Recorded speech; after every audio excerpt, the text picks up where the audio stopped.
Hello friends, welcome to Civil's Manthan. We shall discuss today's important news articles. Now coming to the first news article, that is Putin declares world's first COVID-19 shot.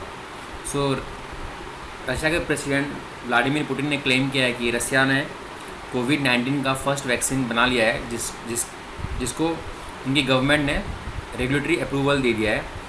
सो उन्होंने उनका नाम उस vaccine का नाम रखा है Sputnik 5, which is kept to commemorate the first satellite launched by the Soviet Union. Russia ने 1957 में जो स्पुतनिक 1 जो लॉन्च किया था satellite in the low earth orbit पे, उसके नाम के बाद इन्होंने इस वैक्सीन का नाम रखा है Sputnik 5.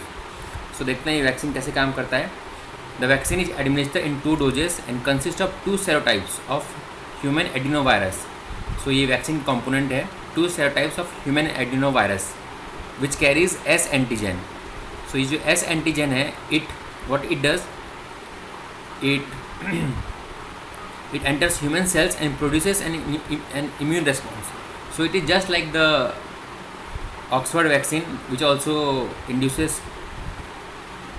immune response from the body. So इस वैक्सीन का काम भी है कि ये immune response को इंड्यूस करेगा बॉडी में.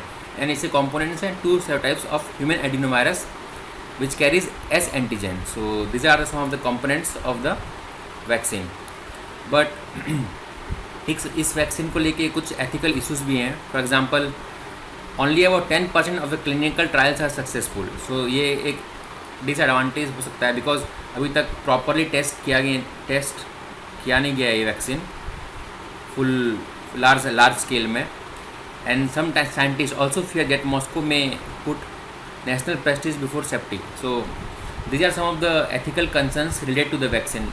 बिकॉज वैक्सीन जब बनता है तो वो लार्ज स्केल मात्रा में ह्यूमन्स को इंजेक्ट किया जाएगा, बट अभी तक इसका 100% क्लिनिकल ट्रायल नहीं हुआ है. और जो भी हुआ है अभी तक बस 10% सक्सेसफुल हुआ है. सो हम कह सकते हैं कि रशिया थोड़ा जल्दबाजी भी कर रहा है इस वैक्सीन में.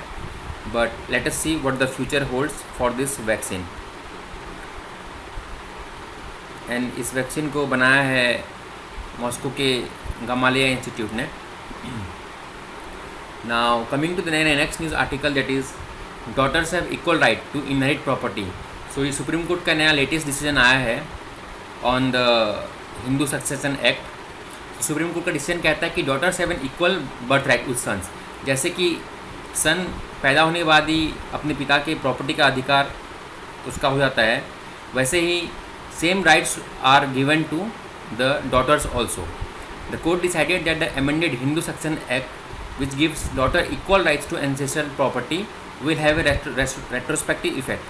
So जो हिंदू सक्सेशन एक्ट है 1956 का, इसके अनुसार डॉटर्स को राइट मिलता था जब तक कि वो मैरिड ना हो. But in 2005 this parliament amended this act and it said that the status of a co-partner with daughter born before or after the amendment in the same manner as the son. So जो भी property पे rights होगा daughters का equal rights होगा like the son. So who is a co-partner? Co-partner is a son who has a person who has a birth right to a parental property. So like the sons, the daughters will have also the birth right to the parental property. So देखते हैं ये 2005 का law है जो कि amendment हुआ था 2005 में 1956 का लॉ को. The Mitakshara school of Hindu law codified as the Hindu succession act 1956. So the Hindu follows this Mitakshara school of Hindu law.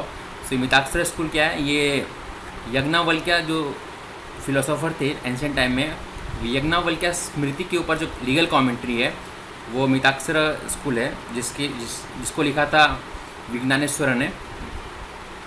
And it governs the inheritance of property.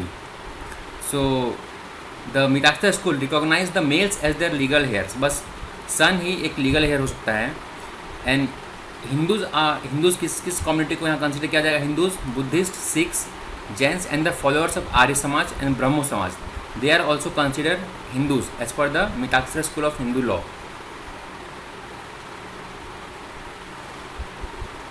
Moreover, in a Hindu undivided family, several legal heirs through generation can exist jointly.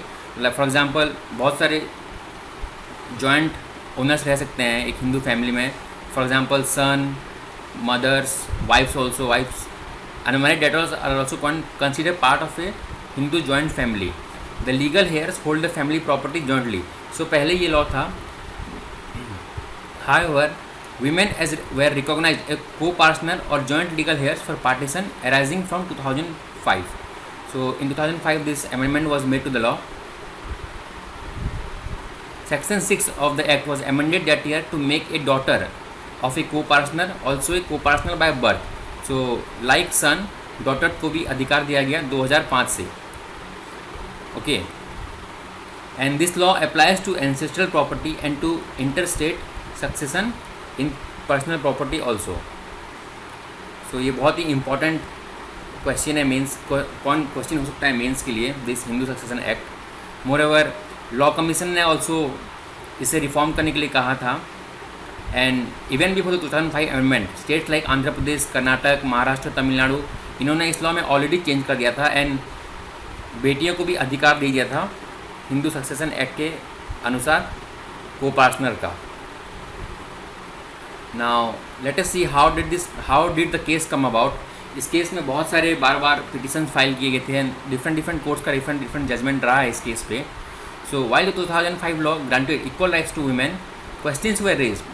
A lot of questions were also there, like whether the law applied retrospective, like law क्या ये law 1956 से apply किया जाएगा, and if the rights of women depended on the living status of the father, या फिर बाप का जिंदा रहना जरूरी है अपने डॉटर को अधिकार देने के लिए. So these are some of the questions that were raised after 2005.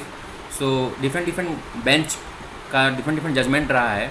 In Prakash versus Phulavati in 2015 justice A.K. Goyal का जो बेंच था उन्होंने ये कहा कि it could be granted only to living daughters of living coparceners. So only living daughters को ही मिलेगा प्रॉपर्टी पे अधिकार. ये 2015 में ये जज बेंच का ये रूलिंग था. हाउएवर इन 2018 ए 2 बेंच जज हेड बाय A.K. सिकरी, इनका क्या जजमेंट था. इनका ये कहना था कि the share of a father who died in 2001 will also pass to his daughters as co-partners. So इन्होंने 2001 तक पीछे लेके गए, इनके बेंच ने 2001 तक लेके गए इसको. However,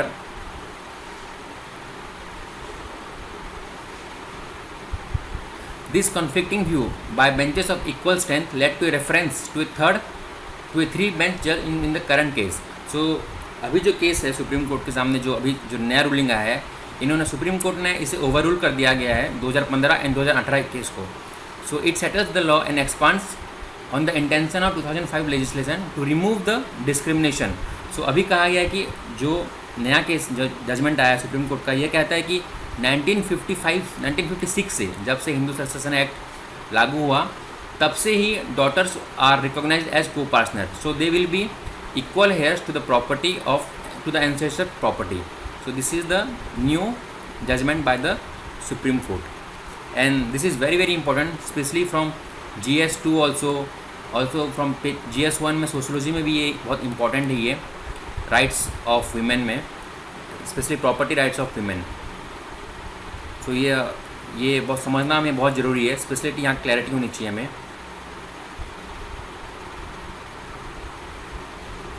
Thank you.